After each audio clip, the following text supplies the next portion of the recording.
کرزی ولی وایي چې طالبان یې ورونه دي او آیا طالبان یې سکه ورونه دي که ناسکه ورونه دي او چې طالبان یې ورونه دي نو ولې افغانان وژني. سلامونه لیدونکو، د دې ټولو حقیقت په دې ویډیو کې وګورئ.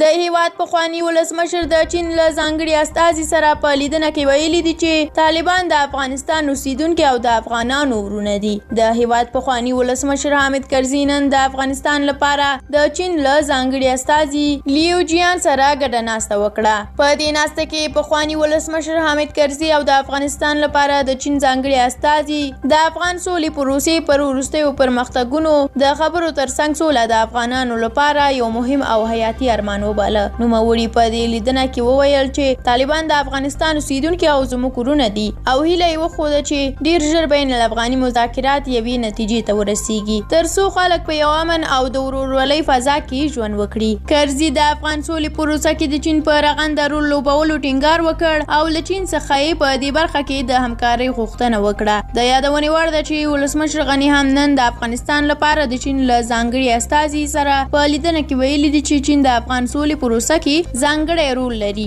او همدې ته په کتو باید طالبان دې ته راضي کړي چې روان تاوتریخوالي ته خاتمه ورکړي. ولسمشر غني زیاته کړې چې طالبان باید اوربند ته غاړه کېږدي او دا ومني چې له نظامي لارې ستونزې نشي حل کېدی. د افغانستان لپاره د چین ځانګړي استازي لیو جیان ویلي دي چې د افغان سولې مذاکرات یو حساس پړاو ته رسیدلي او چین په دې برخه کې د افغانستان له اقداماتو ملاتړ کوي. په دې اړه که تاسو هم کوم نظر لرئ زموږ سره کومنټ کې شریک کړئ. تر بیا بلې ویډیو الله مو مل شه او ښه وخت ولرئ.